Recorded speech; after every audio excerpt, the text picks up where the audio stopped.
موضوع بھی لوگوں کو پسند نہیں آتا. مجھے اندازہ ہے یار کوئی تھوڑی سی اچھی اچھی باتیں کرو، ہم نعرے لگائیں، ہم جھومیں ہیں.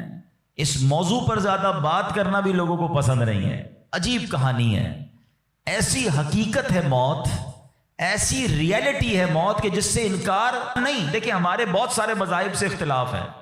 کچھ مذاہب ہیں جو نبی پاک کا معاذ اللہ انکار کرتے ہیں، کچھ قرآن کو نہیں مانتے، کچھ ایسے لوگ ہیں جو اللہ کو ہی نہیں مانتے ہیں. کتنے اختلاف ہیں لوگوں میں، دنیا بھر میں الگ الگ قسم کے ریلیجن ہیں. دہریت والے لوگ ہیں، کمیونسٹ لوگ ہیں، عجیب عجیب لوگ ہیں جن کا آپس میں ہمارا بڑا اختلاف ہے. معاذ اللہ کچھ لوگ ہمارے نبی کو آخری نبی نہیں مانتے.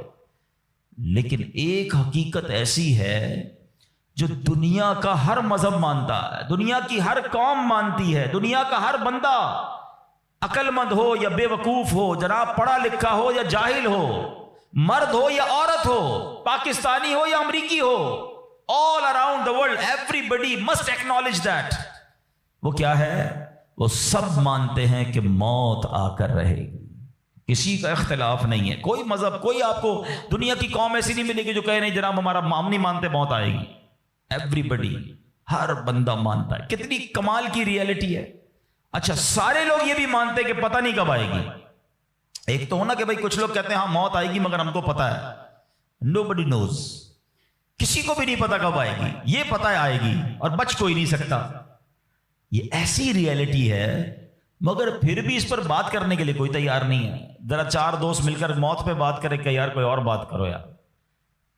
کمال ہے آپ نے اور میں نے 1 مہینے بعد لاہور جانا ہو، 2 مہینے بعد یورپ جانا ہو، کسی کو بھی جانا ہو، وہ ابھی سے باتیں شروع کر دیتے ہیں. یار کیسے جائیں گے، فلائٹ کیسی ہوگی، ٹرین کا ٹکٹ ملے گا کہ نہیں، وہاں جہاز، وہ کرنسی کون سی چلے گی. اچھا صرف نیت کی ہے اور باتیں شروع، ڈسکشن شروع، مشورے شروع. جب تک جائیں گے نہیں روز باتیں کریں گے. ادھر جانا نہیں جانا پتہ نہیں ہے مگر تم روز بات کر رہے ہو. جدھر جانا کنفرم ہے اور کب جانا یہ بھی نہیں پتا. آج بھی جا سکتے ہو. اس کے لیے کوئی بات نہیں کرے گا، اس کے لیے کوئی ڈسکشن نہیں، اس کے لیے کوئی تیاری نہیں. سوچئے. چلے آپ کہتے ہیں یار یہ دعوت اسلامی والے موت پر بہت بات کرتے ہیں، آخرت پر بہت بات کرتے ہیں، بہت ڈراتے ہیں. چلو بھائی ہم اور آپ موت پر بات نہیں کرتے. ہم بات نہیں کریں گے تو کیا مرنے سے بچ جائیں گے؟ اس حقیقت سے نکل جائیں گے؟ آنکھیں بند کرنے سے مصیبت جاتی نہیں، فیس تو کرنا ہی پڑے گا. تو آج انشاءاللہ مختصر سے وقت میں ہم سب کی زندگی کی سب سے بڑی جو حقیقت ہے نا وہ ہے موت. آج اس پر کچھ بات کرتے ہیں. اللہ کرے کہ آج کا بیان ہم سب کے دلوں سے غفلت کا پردہ ہٹائے اور ہم اپنی موت کی تیاری کرنے کی کوشش میں لگ جائیں. امام محمد غزالی علیہ رحمت اللہ الوالی لکھتے ہیں کہ بنی اسرائیل کا ایک بڑا مغرور شخص تھا، بڑا ایروگنٹ تھا، بڑا اس کا کر و فر تھا. ایک بند کمرے میں بیٹھا تھا. اچانک ایک شخص کمرے میں داخل ہوا اور اس مغرور شخص کی طرف لپکا. تو وہ بڑا تکبر والا آدمی تھا. وہ بڑا غصے میں آ گیا اور کہتا کہ تم ہو کون؟ میرے کمرے میں آ کیسے گئے؟ تمہیں آنے کی اجازت کس نے دی؟ تم جانتے نہیں میں کون ہوں؟ تو جو اندر آنے والا شخص تھا وہ کہتا ہے مجھے اس گھر کے مالک نے اجازت دی ہے اور میں وہ ہوں جسے کوئی دربان روک نہیں سکتا. میں وہ ہوں جس کو کسی سے اجازت لینے کی ضرورت پڑتی نہیں ہے. مجھے کسی کا دبدبا ڈرا نہیں سکتا، نہ ہی مجھ سے کوئی مغرور اور سرکش شخص بچ سکتا. اب جیسے ہی یہ باتیں سنی نا تو مغرور شخص جو تھا وہ ڈرنے لگا، وہ کانپنے لگا، وہ گھبرا گیا. وہ کہتا ہے کہ آپ تو ملک الموت معلوم ہوتے ہیں، کیونکہ جس کو کوئی نہیں روک سکتا، جس کو کسی کی اجازت کی ضرورت نہیں ہے، جس کو کسی کا دبدبا کرو فر ریزسٹ نہیں کر سکتا، وہ ملک الموت کے سوا تو کوئی نہیں. لگتا ہے آپ ملک الموت ہیں؟ تو فرماتے ہاں میں ملک الموت ہوں.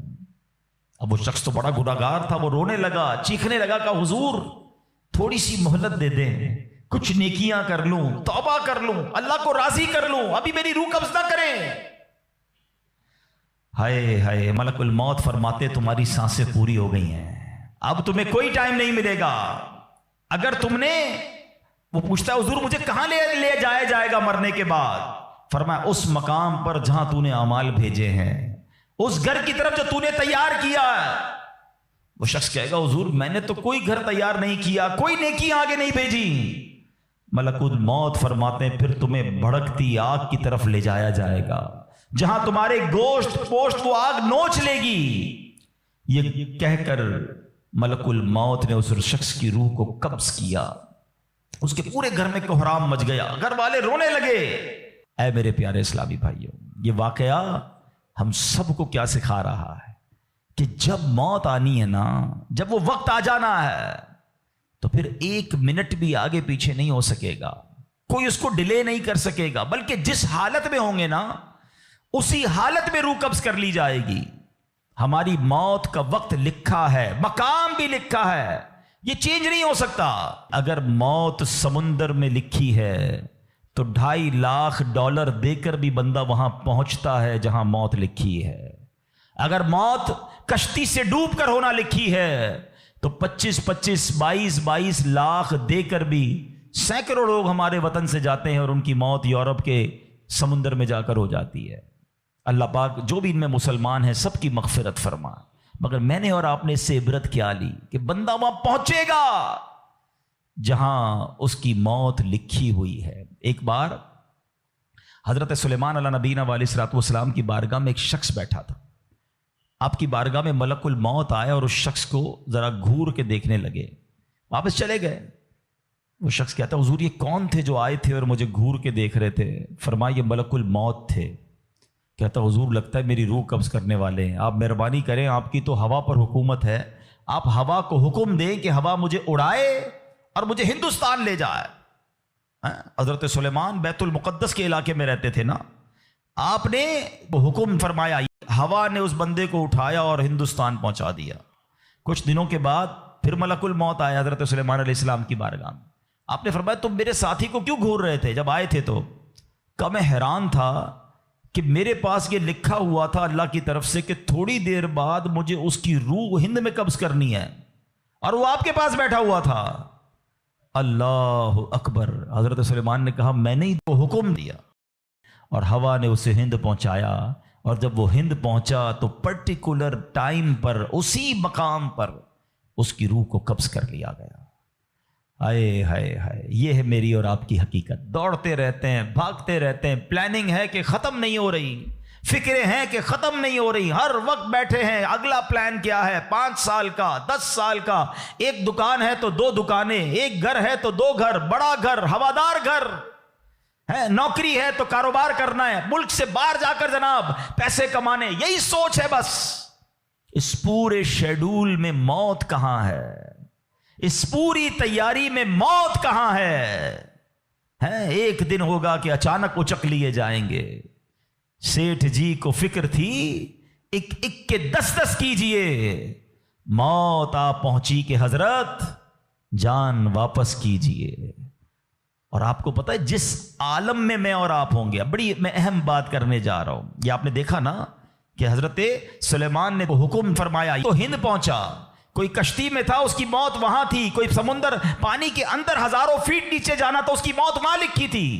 اس کا مطلب تو یہ ہوا کہ میں کہیں بھی کسی بھی مقام پر مر سکتا ہوں، میری موت پتہ نہیں کہاں لکھی ہے۔ اب ذرا غور کیجئے، ہم سب پتہ ہے کیا چاہتے ہیں کہ موت کے وقت ہم سجدے میں ہوں، چاہتے ہیں نا اللہ کرے اللہ کے گھر میں موت آئے، کلمہ پاک پڑھتے ہوئے موت آئے، تلاوت قرآن کرتے ہوئے موت آئے، نبی پاک پر درود پڑھتے ہوئے موت آئے، اللہ ایسا کرم کر دے کہ مدینہ منورہ میں موت آئے، گنبد خضرا کے سامنے موت آئے۔ یہی تصورات ہے نا، ایک مسلمان چاہتا یہی ہے کہ یار موت آئے تو کسی اچھے عالم میں ہو، کسی بڑی خوبصورت باوضو نیکی کرتے کرتے دنیا سے جاؤں، تمنا تو سب کی یہ ہے۔